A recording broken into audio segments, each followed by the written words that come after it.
Now I have a challenge for you. I'm going to show you 3 images of roads in Adelaide. I don't want you to tell me, if you do know, what the speed limit actually is. What I'd like you to do is have a look at the road, and assuming that you were the Director of the Department of Transport, what speed limit do you think you would apply to it? So what speed limit ought to apply, not what the speed limit actually is. So if we have a look at our first street, have a look at that street, and then there'll be some options. When the clock appears, if you just kindly tell me what speed you think ought to apply as a speed limit to this particular road. We'll move on to another road.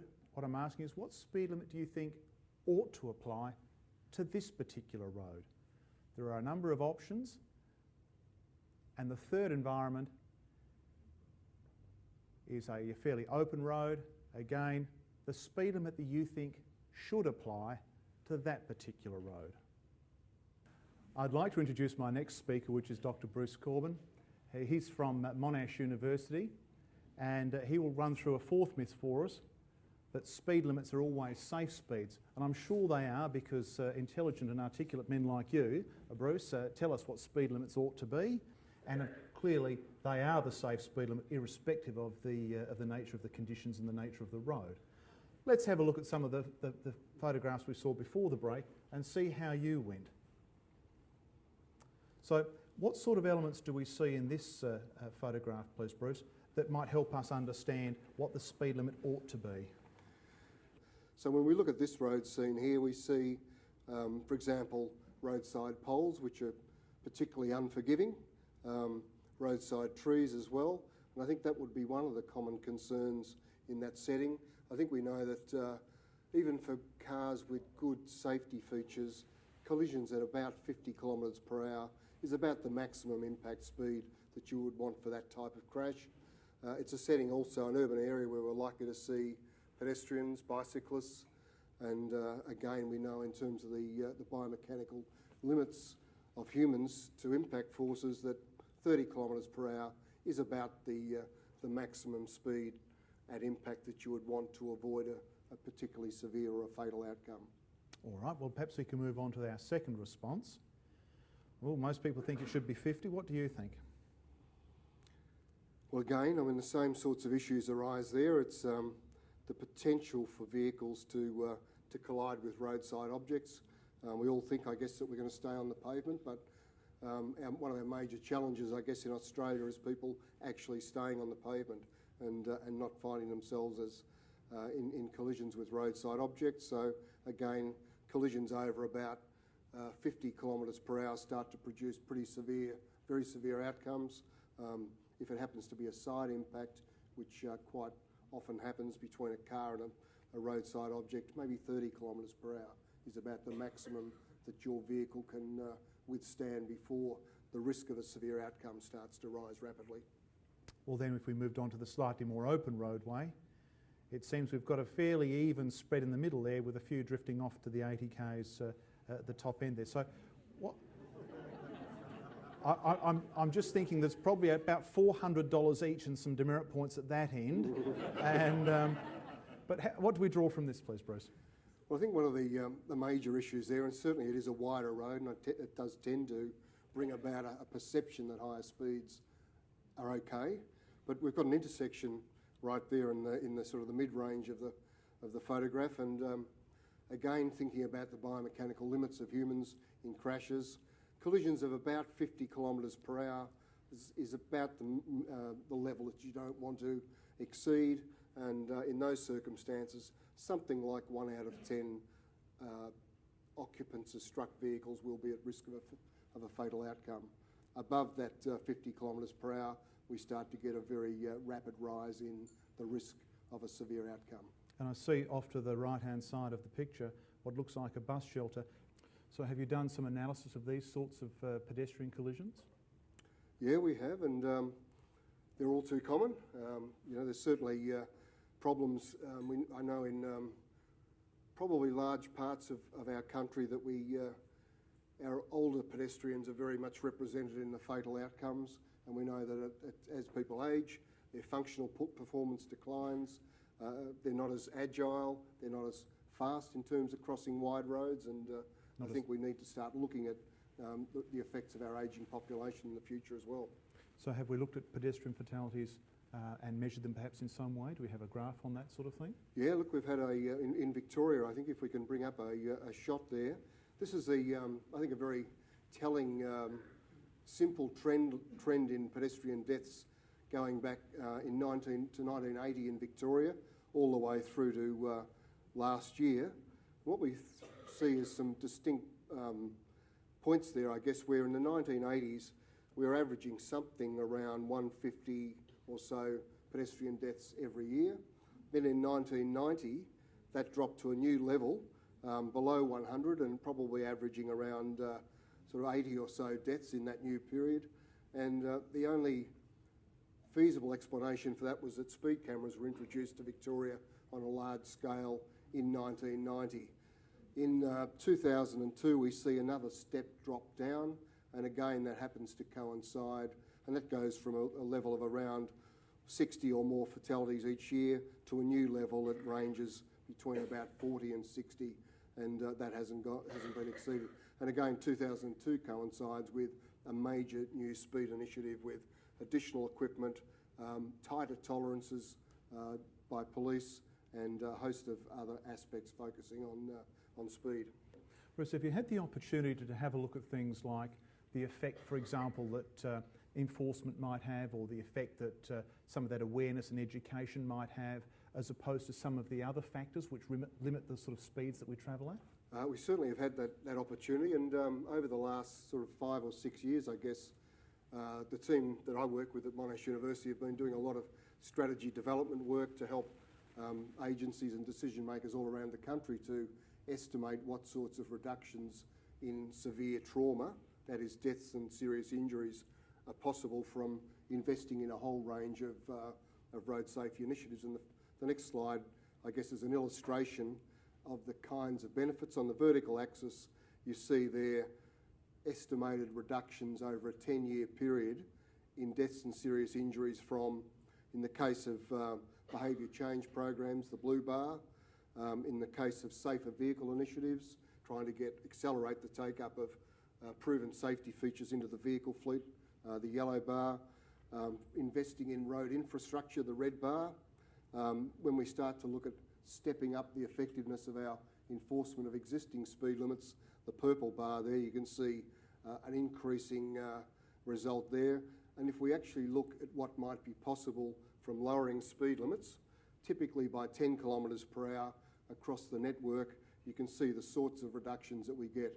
And when you actually look at those estimates and start to think about how much it costs to deliver each of them, we find that reductions in speed limits, although politically difficult and certainly controversial, can be done at an absolute fraction of the cost of the alternatives, which might be about infrastructure investment, which also delivers well but is extraordinarily costly to achieve. All right. Perhaps we might move open to some questions from the floor. Yes, when I went to the Road Safety Council when I was learning to drive at Oaklands Park, 1974, or might be 73 if I remember correctly, there was an emphasis on driving as fast as you can versus as safely as you can. Apparently a local experiment was done to drive the length of Port Road at what was then 35 miles an hour, so that'd be a bit under 60, and a car going at 45 miles an hour where they could, so I'd be getting 75 or so. And apparently the difference going whole length was only 2 minutes. I don't think I've seen an emphasis in road safety which emphasises that going that much faster doesn't get you there that much quicker. I was wondering whether more emphasis should be put on that.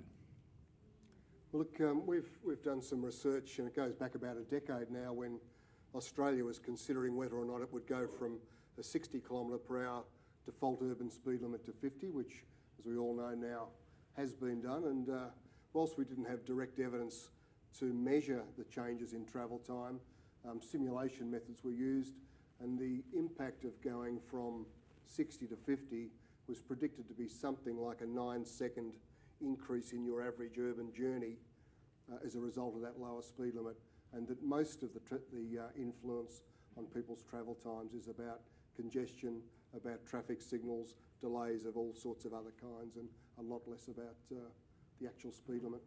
All right, I think we have another question up the top. Right. The previous graph that you showed, which was the reduction in Victorian fatalities from pedestrians, showed a dramatic reduction in those fatalities in about 1990 after the introduction of speed cameras. I didn't see a very dramatic reduction in fatalities of pedestrians in about 2003, when I believe the national urban speed limit was reduced from 60 to 50, but there was a slight reduction there, I think for about 20% or something like that. Would I be right there? Look, in the biggest gain, I guess, came in 1990 because speeds were so much higher in the network at that time. So I think it makes sense to expect that with enforcement that you get a substantial increase there. The default urban speed limit, I think, was reduced in 2001 nationally, although I think some states had actually begun sooner than that. So we do see again a sort of a marked drop from around 2001, 2002 down to a substantially lower level, from about 80 down to something at that time around 40 or so. So I don't expect that the reduction would have been as great in the second opportunity. And we have another question down here at the front. I was wondering why why roads only have one speed limit, regardless of the conditions. I just think I've driven in France where the autoroutes have speed limits of 120 normally, but clearly indicated if it's raining, the speed limit is 90, and it's strictly enforced because the conditions are different. Now, I know we don't have as much rain as France, but it would seem to me that it's not unreasonable to have different speed limits according to the conditions. Well, I think that we don't do that, as you say. I think there's a strong scientific argument, I guess, for doing that, because if you go back to the calculations that Raph talked about with stopping distances, and we start to put in a different level of friction on the road surface that exists on a wet surface compared to a dry surface, and maybe take account of the fact that vision ahead is reduced because of poor atmospheric conditions, etc., then I think there's a strong rational argument for something lower, but again, we don't always behave rationally in respect of speed. We do have some variable signs on the southeastern freeway as you descend from the Adelaide Hills down onto the plains, but I think that's about the only place we have them. Do we have another question somewhere else? Yes, over the far side here. Sorry, I just wondered whether there was any moves to work with car manufacturers around car design, because they're quite powerful nowadays. And I'm just, something simple that was about increasing the pressure you have to apply with your foot on your accelerator when you hit the speed limit for, whatever is set, so that you've actually got that as a prompt. It's a little bit different to a speed alert or a cruise control, because if you're actually watching the road, you're not necessarily watching your speed 100% of the time, but just some way that the car is actually working with you rather than making it harder to stick to the speed limit. Look, I think there certainly is some technology that's been around for some years now, and it's being trialled, and it's been trialled successfully in Europe, which is intelligent speed assist, and I think there's a number of attempts happening around the country to try and get that sort of technology into more and more vehicles. It's a GPS-based system, so that the vehicle knows in which speed limit you're driving, as long as the databases have been kept up to date. And then you do get prompted if you sort of are above the speed limit for 2 or 3 seconds, and by a couple of kilometres per hour, you'll get a prompted either audible or visual or both signals in the vehicle. And in the more advanced forms, you'll get upward pressure on the accelerator that makes it very difficult for you to continue to drive above the speed limit. It's possible in an emergency situation to be able to overtake, but generally speaking, it's uncomfortable to keep working against that pressure to keep speeding. So I think those sorts of technologies will continue to move throughout the vehicle system over the years ahead. Thank you, and ladies and gentlemen, thank you, Bruce Corben. Thank you.